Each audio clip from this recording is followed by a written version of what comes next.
Eki Fernández, tik-tak, tik-tak, esango duzue, bueno, aste bete doa hola asuntoa, eta oraindik ez da fitxaketa itxi. Ez, baina oferta definitiboa dagoela dirudi, ez, Markel? Hori ja bueltan gaude, hementxe gure opor, bueno, motzen ostian, eta joan nintzenetik, galdera bat eukidot buruan, eta izan da, ba al dakigu zeo zer realeko fitxaketen inguruan, bueno, badirudi, Eki Fernandezen fitxaketa hori azkenengo etapan daola, eta, bueno, ez dakigu datorren partidarako segurazki ez, baina, bueno, badirudi etorriko dela, ez?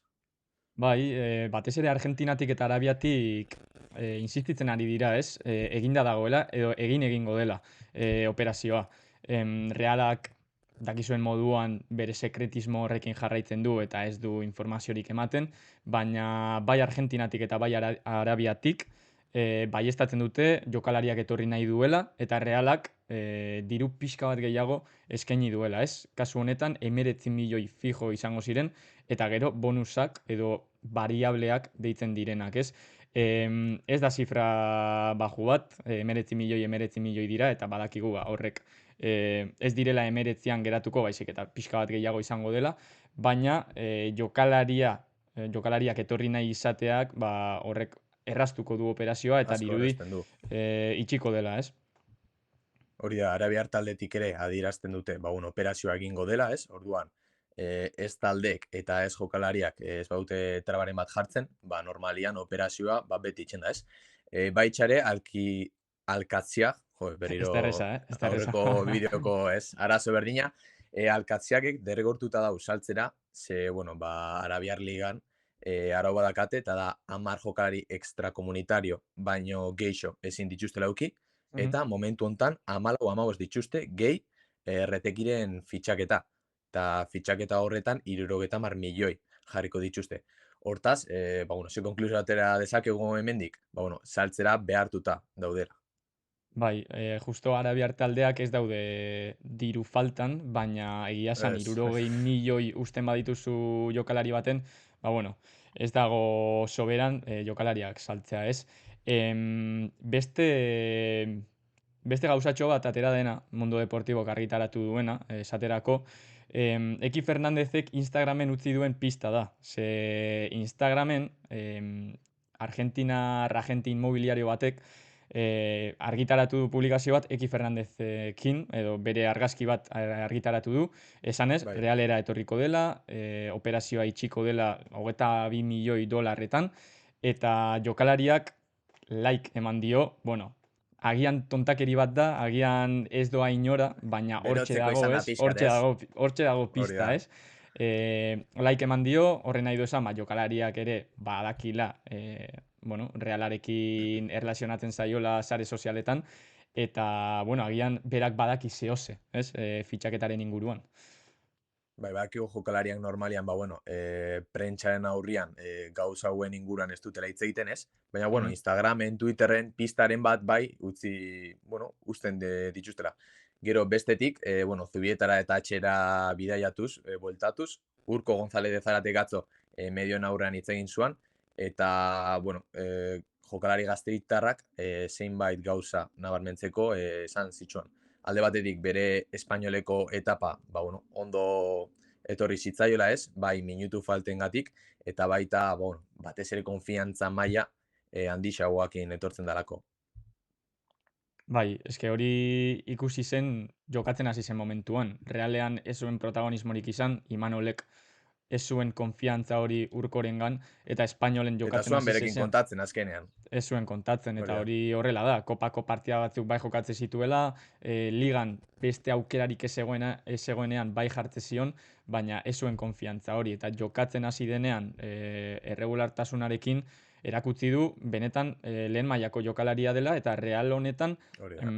bere aukera izan dezakela. Eta hori esan zuen atzo ere mikrofonoen aurrean. Sergio Francisco jada esan dio Urkori berarekin kontatzen duela, eta nahi duela bera espainoleko jokalari berbera izatea, ez? Bertzio hori nahi duela ikusi, konfiantzarekin, erregulartasuna ez dago bere esku, baina bai, Mhm. bertzio hori ez. Bai, eta ikusten dugu formula hauek utzita urte baterako utzipen hori normalian ondo funtzionatzen dutela, eta ikusiko dugu ea aurten beste Urko González de Zaraten kasu berdina bizitzen duen Realak ez. Ze aipatu dugu birritan Realaren zelai erdixan overbookingan daola. Orduan, ikusiko dugu ea Olasaren kasuan ea utzipen hori, urte baterako utzipen hori gertatzen den ala ez. Baina Realak ere ez dakigu Sanserako edo Z talderako, baina Zak Swipe jokalaria fitxatu du Ingalaterratik. Bai, orain arte ez dira komunikatu ofizial gehiegi eman, baina atzo jada nahiko edabidek argitaratu zuten fitxaketa hau eginda dagoela.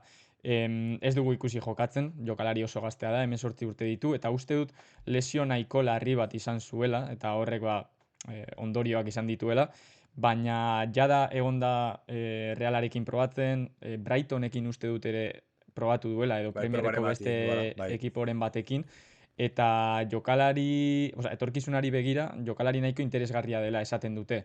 Guk egia esan ezin dugu beste munduko ezer esan, ze inork ez du ikusi jokatzen, baina zelai erdi horretarako beste profil bat, uste dut Diario Baskok argitaratu zuela hasieran juvenilen honor maila horretan jokatuko Hori da. duela hasieran eta gero ikusiko dugu ze beste pauso ematen dituen. Badakiguna da, familiar euskalduna duela, Hondarribikoa kasu hontan, orduan, adi egon beharko gera ea, Euskal Herriko ekia mendebalde alde horretatik ez duten, hartzen ez, edo eskua sartzen. Hori da. Eder, fitxaketak nahiko logikoa iruditzen zaitez, Eder Garzian eta Manese Gibela aldelen bajak ikusita, etorkizunerako zulo hori bete behar dozu, ez?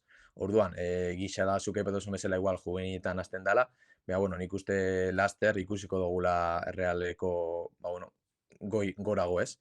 Eta azkenik, astelenian aurpegi berrixak ikusiko ditugu zubietan, ze nahiko buelta ditugu. Bai, orain arte Sergio Francisco ez ditu jokalari guztiak izan, ze nahiko jokalari oporretan daude oraindik, Turrientesek Europeoa onda. 21 urte azpiko europeoa jokatu zuen, Remiro eta konpainia ere Espainiako selekzioarekin joan ziren, eta orduan beraien oporrekin jarraitzen dute, baina astelenean izango ditugunak Gorrotxategi, izango da, Mikel Goti ere, uste dut Umar Sadik ere egongo dela, eta gero ikustear dago Sanseko ze jokalari dagoen lehenengo taldean, ze hori klubak oraindik ez du argitaratu, baina badakigu batzuk egongo direla. Bai, ez dakigu, Sanseren lehenengo eguna noiz izango dan, baina badakiguna da Uste segurazki dut astelenean, 14. Astelenean ere, Mhm. ikusiko duea nork edo zenbatek hasiko duten aurre denboraldi hori lehenengo taldearekin. Hombre, segurazki, bai Luken, bai Mariez Currena, bai Mikel Rodríguez, jokalari garrantzitsu horiek, igual ikusteko aukera izango dugu lehenengo taldean. Bai, uste dut Ruperez ez duzula esan, Ruperez nik uste dut Ruperez egongo falta dela, zen, bai. baina, klaro, Balda ere. hemen garrantzitsua da azpimarratzea, jokalari hauek aurre denboraldian egon daitezkela, baina gero segurazki denboraldian Bigarren zehar mailan mantenduko diala. bigarren mailan jokatuko dute. Eta orduan Sansek aurre denboraldirako ere jendea beharko du, Zetik altatuko du Hori da. jendea, hor azkenean kate bat da, berutz doana, baina taldearen edo klubaren onerako bada, egin behar da, eta listo. Orduan hurrengoko egunetan berriekin jarrituko dugu, espero Eki Fernandezen fitxaketa Bai. ofiziala izatea, ze dirudi hurrengoko ordu edo egunetan egingo dela, eta hemen txegongo gara kontatzeko. Hori da, ematen du gehixegi luzatzen ari dela, baina, dirudienez, 100% ingo da fitxaketa. Orduan, astelenian, bueltatuko gera betiko gaurkotasunarekin, eta espero dugu, Igor Juliorekin segitzia, ez? Bai, ikusiko dugu hori. Hori da.